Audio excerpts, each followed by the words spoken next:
Bonsoir à tous, bienvenue sur Monaco Info pour une nouvelle édition. Voici les titres de ce jeudi 2 mars. Boris Herrmann, victime d'un pépin technique sur l'Ocean Race, un dommage au niveau du mât. Nous en parlerons avec le secrétaire général du Yacht Club de Monaco, Bernard d'Alessandri. Nous évoquerons aussi avec lui le coup d'envoi de la Primo Cup. Ce week-end marque le début de la nouvelle saison de Formule 1. Quelles sont les ambitions de Ferrari cette saison et du pilote monégasque Charles Leclerc? Interview à suivre dans ce journal.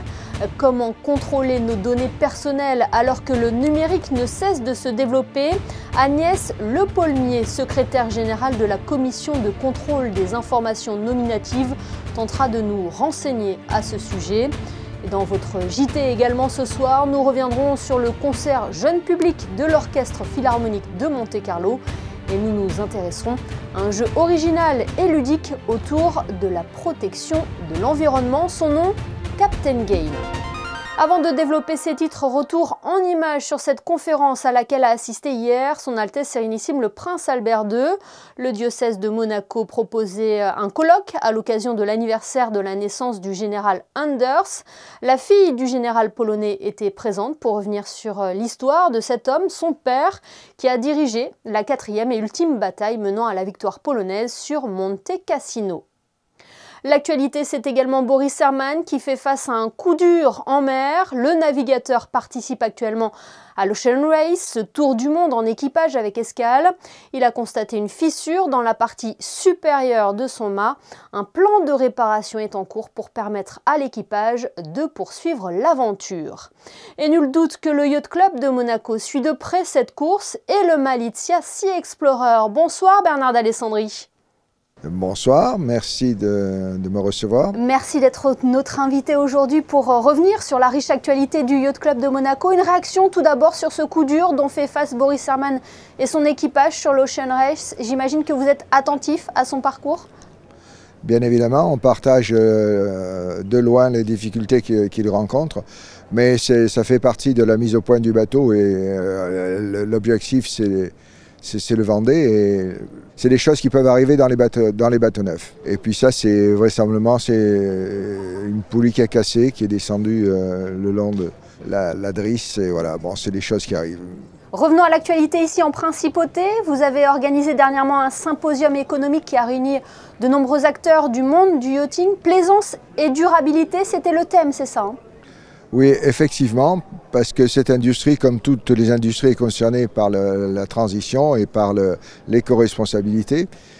Et donc, on suit de près tout ce qui se passe au niveau des nouveautés, des chantiers, les demandes des armateurs, les retours positifs ou moins positifs qui concernent le yachting. On a à la fois des armateurs, les principaux acteurs de l'industrie et puis en plus des médias. C'est essentiel de faire bouger les lignes également dans ce domaine, dans le monde du yachting. On fait souvent des parallèles entre l'automobile, l'industrie de l'automobile et le yachting, mais le yachting doit bouger, et bouge déjà. On voit arriver les premiers bateaux à biofuel, les premiers bateaux à hydrogène, et puis maintenant les choses vont de plus en plus vite parce qu'on a trouvé des solutions et il faut les mettre en place sur ces bateaux. Oui, une industrie consciente. L'autre actualité, Bernard d'Alessandri, c'est la 39e édition de la Primo Cup qui a débuté aujourd'hui. Un rendez-vous qui est une tradition en Principauté, hein. Vous savez que les premières régates à Monaco, c'est 1863 et qu'on est purement dans la tradition de recevoir des régates et de faire des régates. Il n'y a pas que le yachting. On est là aussi pour former les jeunes et dans cette Primo Cup, on a vu passer énormément de coureurs qui ont fait le chemin et qui sont devenus des coureurs au large très importants et fameux. Et cette année, après le Covid, on retrouve quand même une soixantaine de J70, 12 nations. Alors si on calcule depuis une quarantaine d'années le nombre de bateaux et le nombre de régatiers qui sont venus à Monaco en hiver, on est pleinement dans la tradition des régates d'hiver de Monaco. Qu'est-ce qui fait que c'est devenu un événement incontournable ? C'est d'abord la particularité de faire courir des monotypes où il y a vraiment seulement des monotypes. Il y a des J70, il y a des Smeralda. Avec des Smeralda pour la première fois, je crois que c'est la première fois qu'on a 15 Smeralda. Un bateau qui a été dessiné spécialement pour le Yacht Club de Porto Cervo. Et puis on a des Onze aussi, on a une dizaine de Onze qui sont là. L'autre particularité, c'est d'être vraiment en hiver. Et donc on est très attractif pour les pays nordiques qui viennent assez facilement ici. Et parallèlement à cet événement, Bernard d'Alessandri se déroule le 4e acte des Monaco Sports Boat Winter Series. C'est un rendez-vous dédié au J70, c'est ça? On a beaucoup de chance et de plaisir de recevoir des équipages de toute l'Europe et même au-delà. On a fait l'année dernière le championnat du monde de J70 et cette année, on voit que l'intérêt n'a pas baissé. On a toujours le même intérêt pour cette série, pour cette classe, et où on retrouve des jeunes et des moins jeunes, mais on retrouve en tous les cas tous les grands noms de la voile. Vous qui êtes bien placé actuellement, est-ce que les conditions sont bonnes en mer? Le vent est pour l'instant pas encore au rendez-vous, mais la mer s'est calmée et je suis persuadé qu'il va y avoir de belles régates cet après-midi. Ouais, un beau spectacle en Méditerranée. Merci infiniment Bernard d'Alessandri d'avoir été notre invité sur Monaco Info. Merci à vous. Ce week-end marque le début de la saison 2023 de Formule 1. Tous nos yeux seront évidemment braqués sur le pilote monégasque Charles Leclerc qui a de nouveau affiché son ambition de devenir champion du monde. Ferrari peut-il stopper les surpuissantes Red Bull? La Scuderia a accordé dernièrement une conférence de presse aux médias internationaux. Et Yannick Debevere vous en dit plus sur des images de Ferrari Média. Plus belle, plus affûtée que jamais, la SF23 se veut être l'arme de Ferrari pour détrôner Red Bull. En 22 courses, l'écurie autrichienne avait glané 17 victoires la saison passée.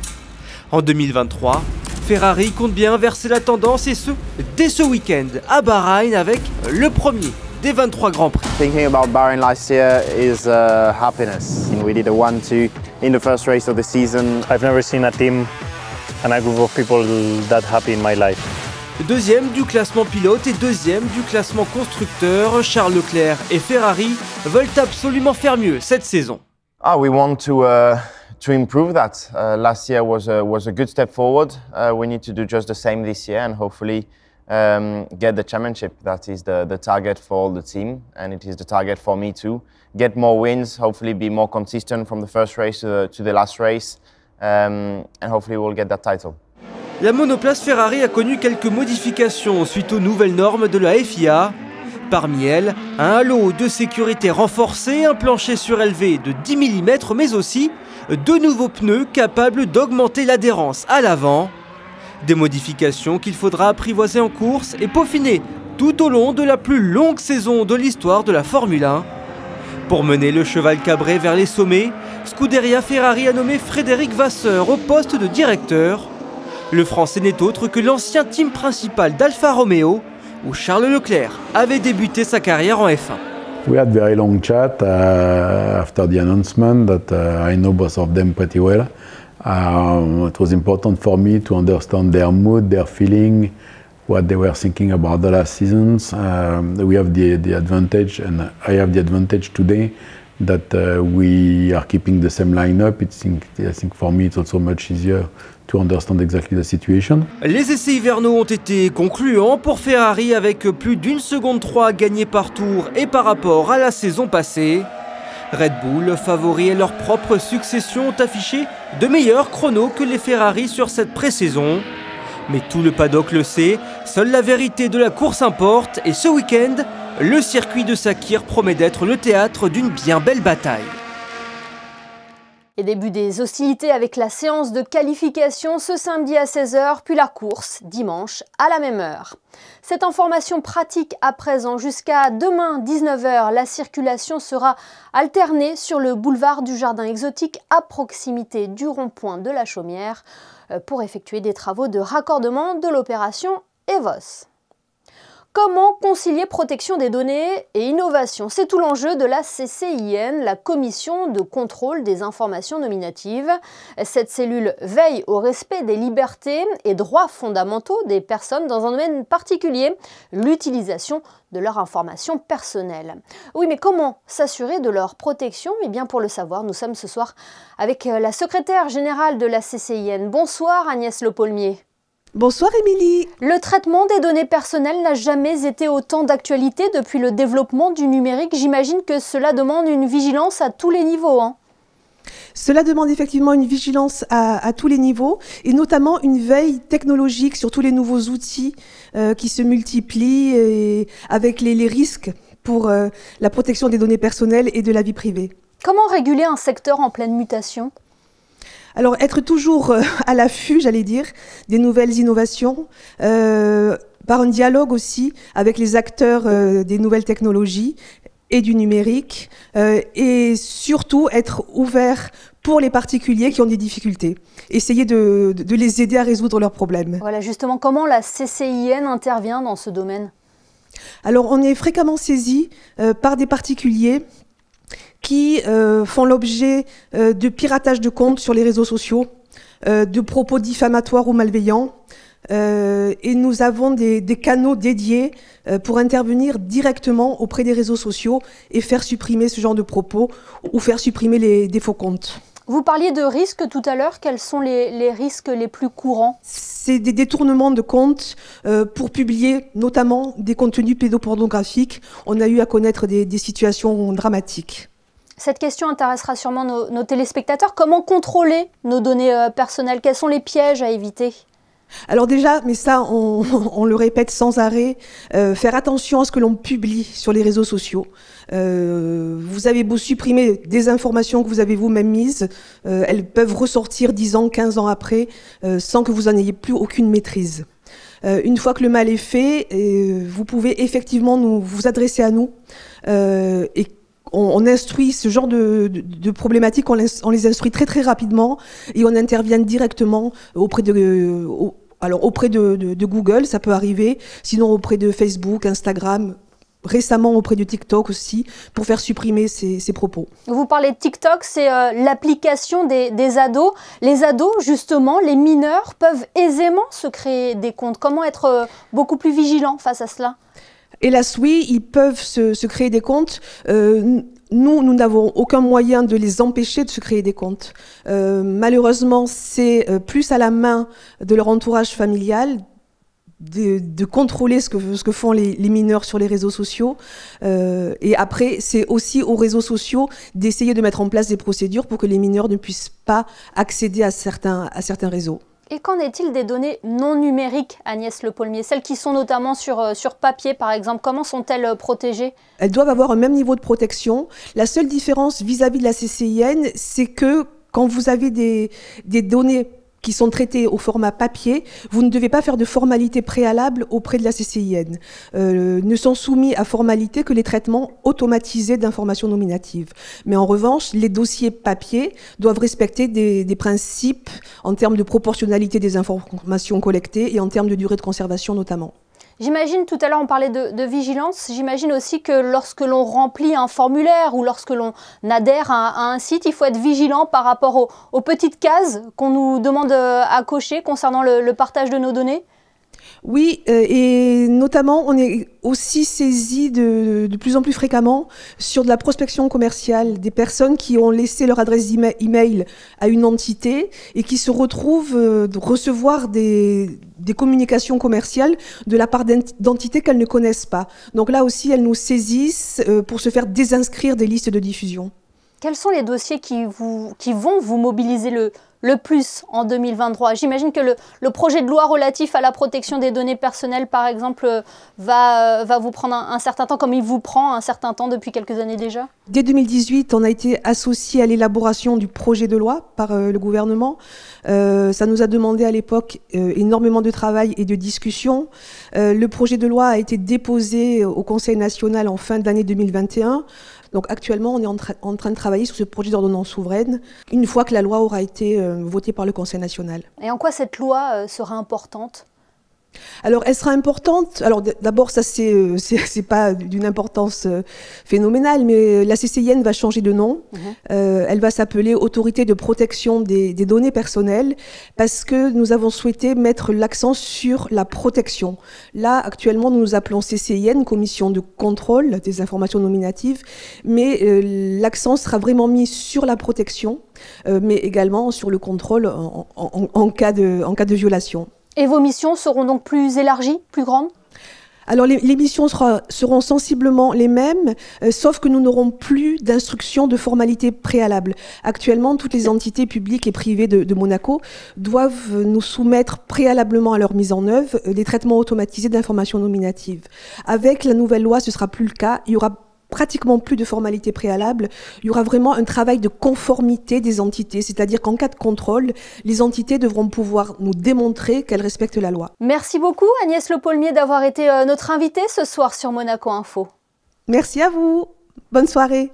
Intéressons-nous à présent à ce jeu original et ludique qui va ravir petits et grands. Captain Game, c'est son nom, a été mis en place par la direction de l'environnement.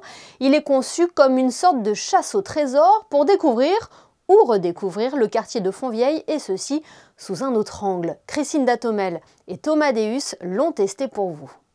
Sur un parcours de 2,5 km, tel un chasseur de trésors, à l'aide d'une carte, vous partirez à la recherche de bornes en plastique recyclées, placées dans différents lieux de Fontvieille pour répondre à des questions sur la biodiversité. La borne vous indiquera alors si vous avez donné la bonne réponse, une manière ludique d'en apprendre davantage sur l'environnement. C'est un projet pour lequel sont partenaires la Direction des Affaires Maritimes, la Direction de l'Environnement, la Société d'exploitation des ports de Monaco et depuis cette année, le Yacht Club de Monaco.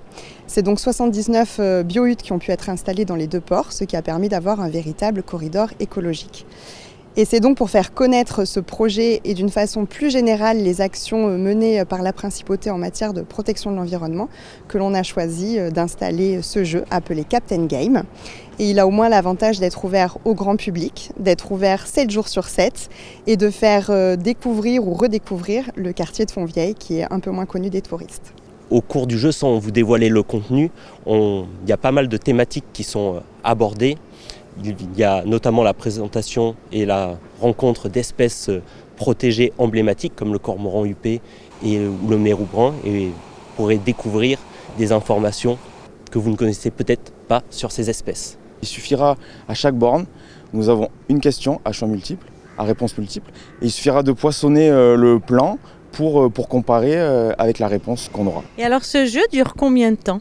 On a un parcours environ 2,5 km, on va dire qu'en promenade, entre amis, en famille, 1 heure, 1h30, tranquillement. Et pour jouer au Captain Game, vous devez bien sûr vous munir d'un plan, des plans qui sont disponibles gratuitement à l'Office du tourisme, au musée océanographique ou encore à la capitainerie du port de Fontvieille. Une belle idée pour s'occuper ce week-end. Retour à présent sur le concert jeune public de l'Orchestre Philharmonique de Monte-Carlo. Terre de Joie était déjà venu enchanter le public il y a 2 ans. Il était de retour cette année, mais en version symphonique. Le reportage de José Sacré.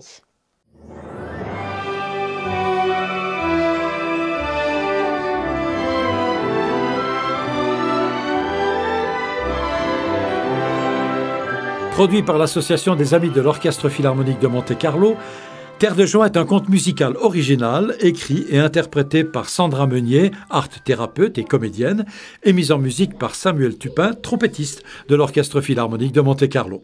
Le scénario Terre de Joie, en fait, c'est l'histoire d'une fée qui vient sur Terre pour remplir une mission, on va dire, de permettre aux enfants de découvrir que la joie qui existe, elle n'est pas forcément autour d'eux, mais qu'ils peuvent aussi la trouver à l'intérieur d'eux-mêmes.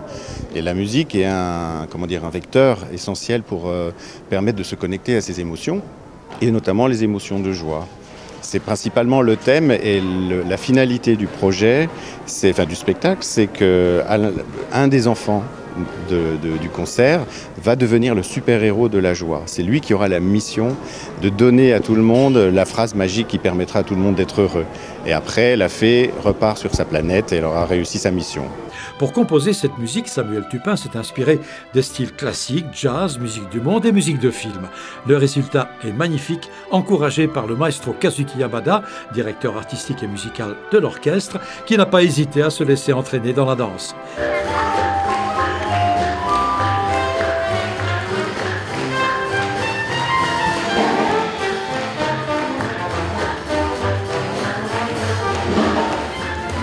Il n'y a finalement pas eu un, mais deux super-héros, en fait deux super-héroïnes de la joie. Mais pour avoir assisté à ce concert-spectacle, je peux vous dire que tous les enfants présents méritaient ce titre, tant ils ont participé et apporté beaucoup de joie à ce spectacle original. Un journaliste et un public conquis. Cette édition est à présent terminée. Avant de nous quitter, jetons un coup d'œil à vos prévisions météo. Bonsoir Christine Datomel. Quel temps fera-t-il demain ? Bonsoir Émilie. Vendredi, le temps qui s'installe est généralement clair, mais pendant la journée, quelques passages nuageux sont prévus. La journée est largement donc ensoleillée, malgré quelques passages nuageux. Du côté du Mercure, comptez 6 degrés pour les minimales et 13 degrés pour les maximales. Le soleil se lèvera à 7h02 et se couchera à 18h22. Demain, nous fêterons les Guénolés. Merci Christinda et merci à vous de nous être fidèles chaque soir sur Monaco Info. Nous vous parlions tout à l'heure de ce chaleureux moment à l'auditorium Régnier 3 avec le conte musical Terre de joie. Notre photographe Stéphane Dana était aussi présent pour capturer cet instant. C'est donc sur ces photos que je vous souhaite une agréable soirée et vous donne rendez-vous demain pour une nouvelle édition sur Monaco Info.